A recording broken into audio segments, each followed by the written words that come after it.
ह्या कार्यक्रमाचे प्रायोजक आहेत विराट इंडिया 18। या वेबसाईटला अवश्य भेट द्यावे।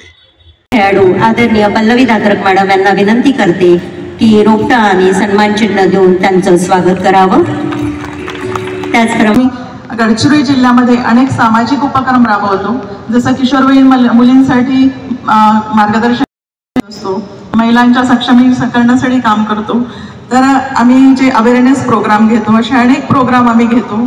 आजपर्यंत आम्ही कुठलंही शासनाकडून फंडिंग घेतलेलं नाहीये, कारण आम्ही जे आहे की आमचा जो समवयस्क ग्रुप आहे, आमची मुलं मोठी झाली आणि त्यानंतर आम्ही मग एक चांगल्या कामासाठी म्हणून एक समवयस्क ग्रुप एकत्र येऊन या आधार विश्व फाउंडेशन संस्थेची स्थापना केली आणि त्या संस्थेमार्फत आम्ही जवळपास 2017 पासून अनेक उपक्रम राबवत असतो। तर युवा वर्गासाठी मला फक्त एवढंच सांगायचं आहे की जो आज भरकटत चाललेला आपला युवा वर्ग, तर यांच्यासाठी समुपदेशांची खूप गरज आहे। कारण 2047 विकसित महाराष्ट्र आहे, 2047 विकसित भारताचं आदरणीय पंतप्रधान नरेंद्रजी मोदी यांनी जे स्वप्न पाहिलेलं आहे आणि ते स्वप्न 2047 मध्ये साकार होणार आहे आणि यासाठी सर्वात मोठा सहभाग आपल्या युवांचा राहणार आहे। कारण आपला हा भारत देश जगातील सर्वात तरुण देश आहे, कारण आपल्या भारतामध्ये 65% लोकसंख्या ही जवळपास 35 वर्ष वयोगटाच्या खाली ही 65% लोकसंख्या आहे। म्हणजे आपला हा विकसित महाराष्ट्र 2047 किंवा विकसित भारत 2047 हे पूर्ण होण्याकरता आपल्याला या तरुण वर्गाचाच जास्त मोठा सहभाग राहणार आहे आणि हा तरुण वर्ग म्हणजे आजचा हा सशक्त तरुण उद्याचा समृद्ध भारत, समृद्ध महाराष्ट्र होणार आहे।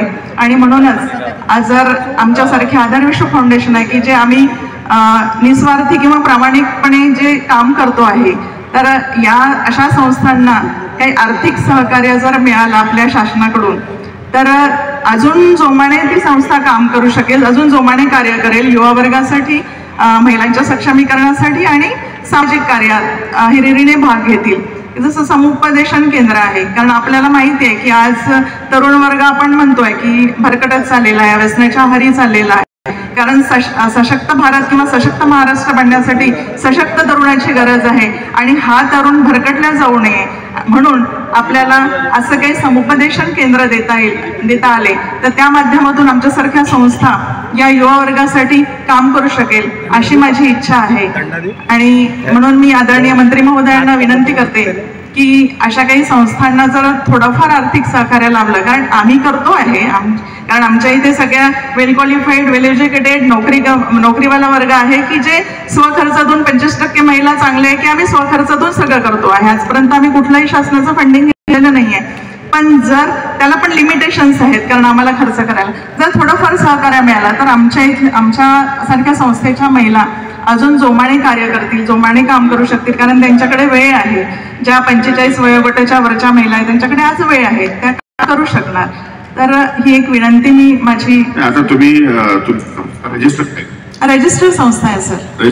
हां, मला आता बाबासाहेब आंबेडकर समाजभूषण पुरस्कार अवॉर्ड पण मिळालेला आहे। चॅरिटी कमिशनरकडे रजिस्टर आहे की चॅरिटी कमिशनर? हो हो, म्हणजे समुपदेशन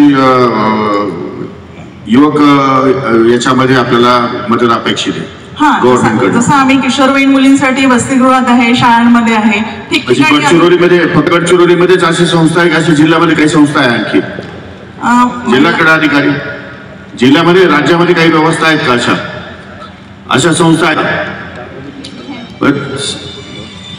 समुपदेशन कार्यक्रमासाठी आपण राज्य सरकारने काही निधी या ठिकाणी ठेवावा अशी त्यांची मागणी आहे, बरोबर आहे? ठीक आहे, राईट डाऊन करा। ठीक आहे सर, धन्यवाद सर। ठीक।